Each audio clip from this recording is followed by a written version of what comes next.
Je ne sais pas si les maires concernés sont là. Je sais que le maire de Porcheville ne pouvait pas venir ce soir parce qu'il était retenu par un conseil communautaire ou un conseil municipal. Je ne sais pas si le maire d'Andelu, qui est un de nos nouveaux adhérents, est présent. Je ne sais pas si le maire de Flins-sur-Seine est présent. Je ne sais pas si le maire de Mareil-Marly est présent. Ça n'est pas le cas. En tout cas, nous les accueillons avec beaucoup de bonheur au sein d'Ingénierie. Leurs adhésions portent à 192 le nombre des communes adhérentes à Ingénierie. Nous nous rapprochons du plafond théorique fixé par nos statuts. Alors j'indique que Paulette Favroux a donné son pouvoir à Stéphane Jeanne, Dominique Nicot à Denise Planchon, Pascal Poyer à Jackie Lavigogne, Grégory Garestier à Clarisse Demont, Maël Votin à Jackie Joubert, Michel Aubry à Alain Pezzali, Jean-Marc Pommier m'a donné son pouvoir. Et je rappelle de surcroît que le quorum n'est pas nécessaire pour tenir l'Assemblée Générale d'Ingénierie. Je vous propose de désigner un secrétaire de séance en la personne de Jackie Joubert, s'il en est d'accord. Il en est d'accord. Je vous propose de saluer tout particulièrement la présence de Jean-Louis Fournier, qui était jusqu'à aujourd'hui ou demain maire de Saint-Hylier-la-Ville. Jusqu'au 28, donc c'est fini, mais bon. J'ai tenu à venir quand même fêter l'anniversaire d'Ingénierie et être avec tous mes amis. On t'en est extrêmement reconnaissant. Tu as démissionné de tes fonctions dans un contexte compliqué qui ne m'appartient pas de commenter, mais je crois qu'on peut dire que toutes celles et tous ceux qui ont travaillé avec toi ont eu plaisir à le faire. Plaisir à apprécier ton dynamisme, qui s'est traduit notamment par une restructuration du centre-ville de ta commune, du centre-bourg, devrais-je dire, mais c'est la même chose au cas particulier, et je propose qu'on t'applaudisse.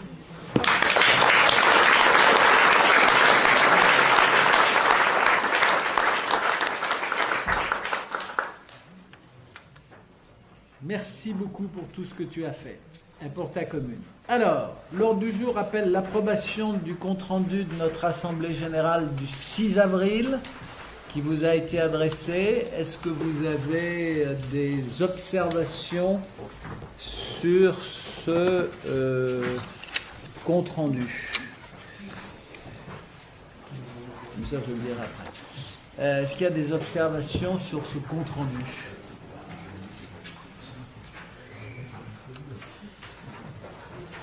Ça n'est pas le cas. Est-ce qu'il faut délibérer sur l'approbation? Alors il faut délibérer, oui, à juste titre, sur le précédent procès verbal. Donc qu'est-ce qui ne prend pas part au vote? Qu'est-ce qui vote contre?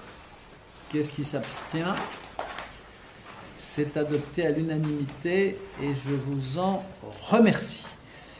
Alors, j'en viens maintenant au point d'activité de l'agence pour vous dire que le conseil d'administration a validé l'adhésion de 4 nouvelles communes. Donc, ce sont celles que j'ai citées tout à l'heure. Je les rappelle rapidement. Andelu, Flins-sur-Seine, Mareil-Marly et Porcheville. Mais que le conseil d'administration a également validé l'adhésion de 3 syndicats intercommunaux. Le syndicat intercommunal de gestion de l'ensemble des installations scolaires de Dammartin en Serve, Montchauvet et Flins-Neuve-Église, qui a demandé à adhérer le 17 mars dernier. Le syndicat intercommunal des eaux de la région de Perdreville et de ses environs, en date du 7 avril. Et le syndicat intercommunal du collège de la région de Noflette, le SICOREN, qui a demandé à adhérer le 11 avril. Ces adhésions portent au total le nombre des communes adhérentes, je vous l'ai déjà dit, à 192, le nombre des EPCI à 5 et le nombre des syndicats à 5. Voilà ce qu'on peut dire sur les adhésions, les demandes d'adhésion. Est-ce qu'il faut que l'Assemblée Générale valide ces adhésions? Non. Le Conseil d'administration si j'ose dire, est majeur et vacciné, mais je voulais vous en informer. Voilà en ce qui concerne les adhésions. Alors, au titre de l'activité d'ingénierie, nous participons, et je vais vous demander au directeur de commenter ce point, nous participons à la création d'un nouveau GIE, groupement d'intérêt économique, Seine-et-Yvelines Ressources, comme son nom l'indique. Il s'agit de mutualiser un certain nombre de fonctions support entre des agences départementales ou des opérateurs du département. En l'espèce, ingénierie, mais aussi activity, que vous connaissez bien, autonomie, Seine-et-Yvelines Environnement et Seine-et-Yvelines Numérique. Monsieur le directeur, est-ce que vous pouvez nous en dire un peu plus sur cette mutualisation ? C'est un travail depuis un an entre le département et les différents opérateurs départementaux, enfin 5 pour commencer, mais une cible de 9 à terme. En fait, 2 objectifs. Premier objectif, c'est d'apporter aux opérateurs des ressources en matière de RH, finance, communication, informatique et plus tard d'autres, par exemple les moyens généraux, et d'avoir quand on en a besoin, donc à l'opportunité, à la demande, des experts métiers en fait dont on peut avoir besoin. Ça peut être aussi des comptables, ce qui va être le cas d'ingénierie dans quelques mois, puisqu'on n'a pas de comptable. La comptabilité est faite par les syndicats, mais ça va changer à la fin de l'année. Donc le premier objectif, c'est ça, c'est d'avoir des services ressources assez experts pour tous les opérateurs. Et deuxième objectif, c'est de rationaliser les coûts en fait, parce que chaque opérateur depuis des années, pour ses besoins propres, a recruté différentes compétences dans tous ces services supports. Et l'idée, c'est plutôt de rationaliser et que chaque opérateur n'augmente pas ses coûts de fonctionnement en ayant chacun ses services supports. Voilà les 2 objectifs principaux. Sachant qu'en ce qui concerne l'ingénierie, puisque nous on est un établissement public administratif, nous on ne peut pas sous-traiter en fait ce que l'on sait faire en interne, donc on ne le sous-traiterait pas non plus au GIP des GIP en fait. Aujourd'hui, la seule compétence pour laquelle on va demander au GIP une collaboration, c'est sur la comptabilité. Voilà. Et après, si on a des besoins spécifiques ponctuellement, on fera appel à leurs services. Évidemment, c'est des services qui sont facturés et qui seront payés par chaque opérateur en fonction des prestations qui nous seront données. Ce qui veut dire que dans notre futur budget, on aura une ligne prévue pour pouvoir faire appel au GIP en cas de besoin. Merci beaucoup, monsieur le directeur. Naturellement, depuis la dernière Assemblée générale, un certain nombre de mouvements de personnel sont intervenus au sein d'ingénierie. Je n'en commenterai qu'un seul qui a pu vous interpeller.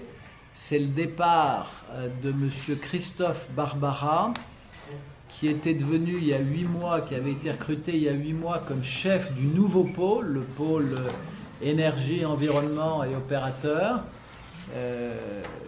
pôle dont nous avions décidé la création lors de notre assemblée générale statutaire de l'automne, et pôle qui correspond évidemment à une demande particulièrement intense qui est adressée par vos communes à ingénierie.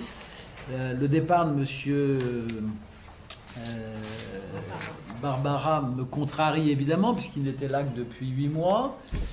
Il n'est pas lié à des difficultés d'intégration au sein de l'agence, pas du tout. D'ailleurs, ceux d'entre vous qui ont assisté depuis 2 mois au séminaire que nous avons organisé dans 3 intercommunalités sur la sobriété énergétique ont entendu M. Barbara s'exprimer en tant que chef de pôle, mais des problèmes personnels l'ont conduit à faire le choix de partir en province et donc de quitter ingénierie. Et naturellement, nous sommes à la recherche de son remplaçant, car un pôle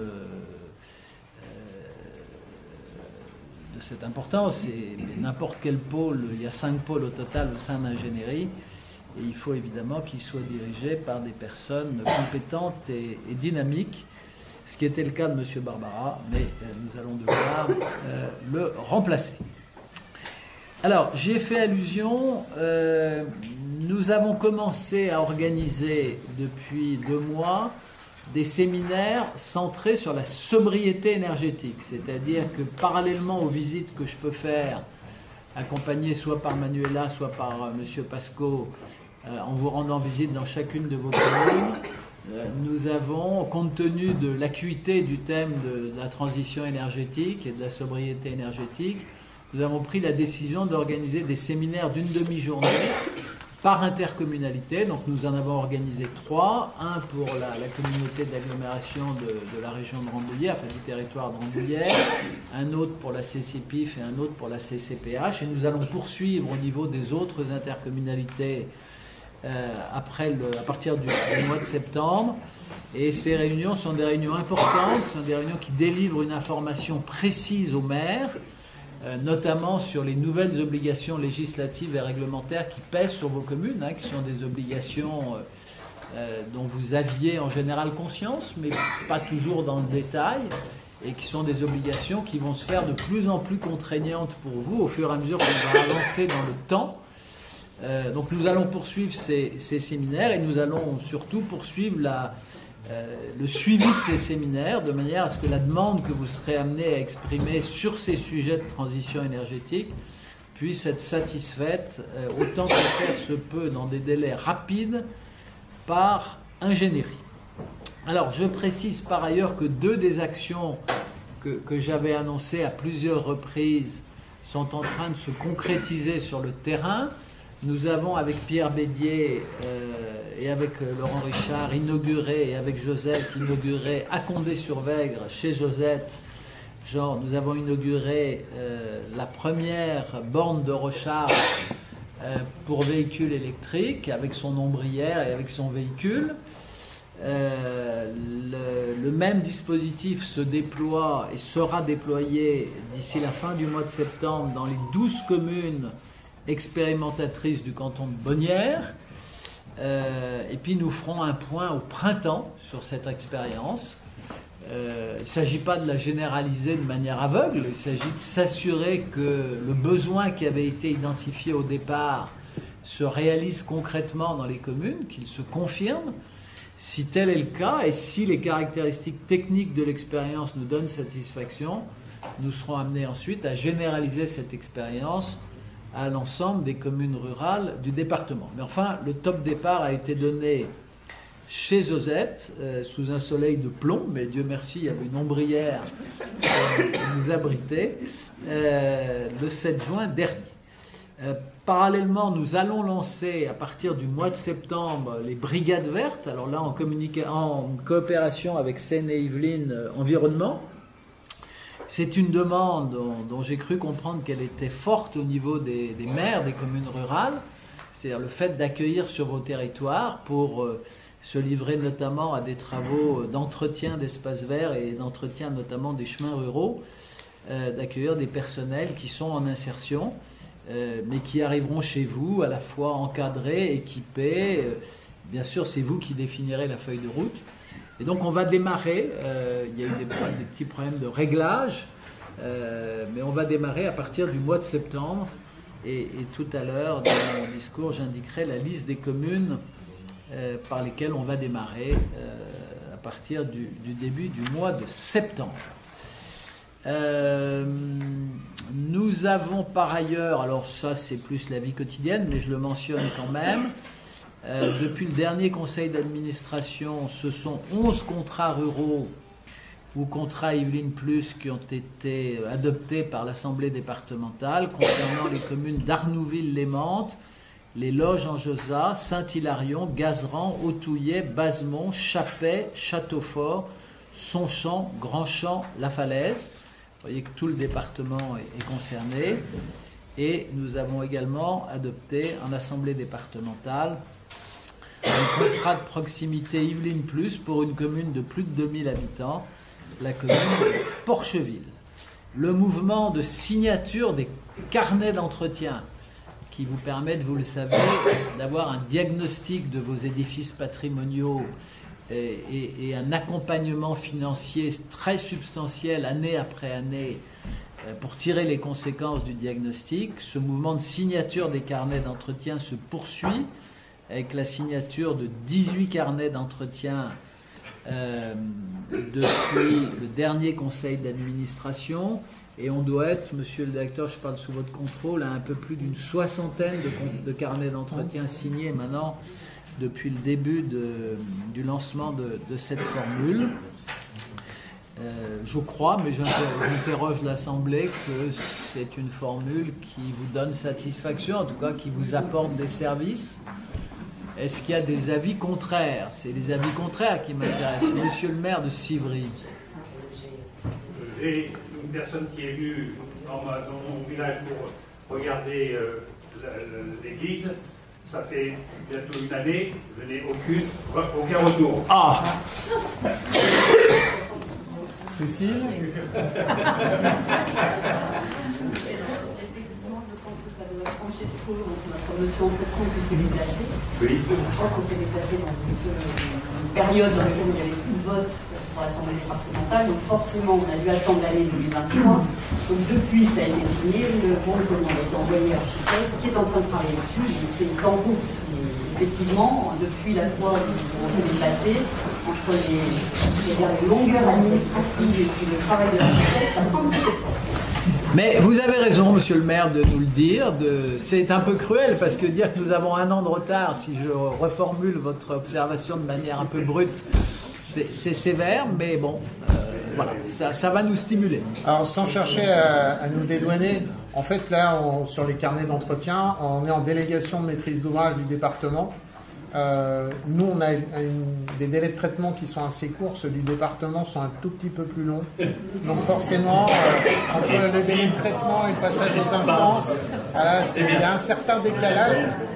Par contre, ce qui serait bien pour les prochains dossiers, c'est qu'on vous donne un horizon, en fait, pour vous éviter d'avoir imaginé que on fait la sieste l'après-midi, parce que c'est pas le cas du tout.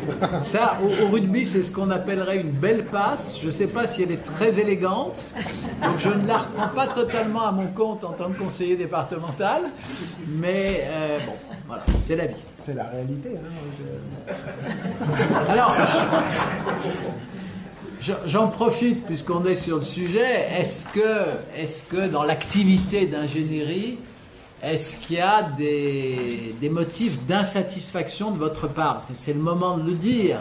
La dernière fois que j'ai croisé le maire de Chauffour, que j'aperçois là, non pas dans ma ligne de mire, mais enfin dans ma ligne de vision, lui aussi il se plaignait un peu des délais sur le dossier du chauffage, la rénovation du chauffage. Mais est-ce que ça s'est débloqué depuis? Ah, ça s'est débloqué. Ben voilà une bonne nouvelle.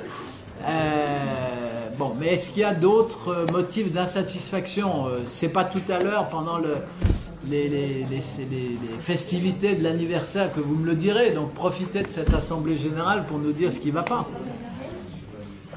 Alors, est-ce qu'il y a des motifs d'insatisfaction? Non, vous n'auriez pas autant de succès. Surtout les motifs de satisfaction. Ah oui. Bon. C'est juste quand même que quand on est rural, on ne sait pas faire. Et s'il n'y avait pas l'ingénierie, on ne ferait pas certains projets. Donc c'est vraiment un appui pour nous. En tout cas, ma commune, je suppose que c'est l'économie rurale. C'est signé, donc c'est bon, tu vois. Mais c'est important. Bien, merci beaucoup. Je ne vais pas faire une troisième relance sur les motifs d'insatisfaction. Alors, je signale que nous avons mis en ligne un nouveau site internet dont l'adresse a légèrement changé, donc c'est plus .fr, c'est .online. Bon, et qu'une base documentaire va être mise à la disposition de l'ensemble des adhérents. On a d'ailleurs, tout à l'heure en conseil d'administration, validé 2 recrutements saisonniers pour l'installation de cette base. En fait, pour vous, ça ne change rien concernant l'accès au site. Vous allez sur Internet, taper classiquement. En fait, c'est le nom de domaine qu'on a changé et non pas l'adresse du site. Donc, vous avez accès au site de la même façon. Vous allez avoir des codes utilisateurs et on est en train d'implémenter dans ce nouveau site Internet tout un tas de livrables et de documents, d'informations sur les marchés publics, sur des questions techniques. Des actualités aussi. Là, par exemple, ce matin, on a reçu le nouveau guide des aides de la DDT, de nouvelles aides qui peuvent vous intéresser, notamment sur la revitalisation des commerces, sur l'éclairage public, sur tout un tas de choses. Donc, dès qu'on a une information, en fait, on la mettra à disposition sur le site y compris des documents de travail, des fiches métiers, des fiches techniques, voilà, pour que vous ayez un site qui vous serve aussi un petit peu de base de données par rapport à vos besoins au quotidien. Merci beaucoup. Pour l'instant, vous voyez que nous n'allumons pas la lumière, nous sommes fidèles à la sobriété énergétique.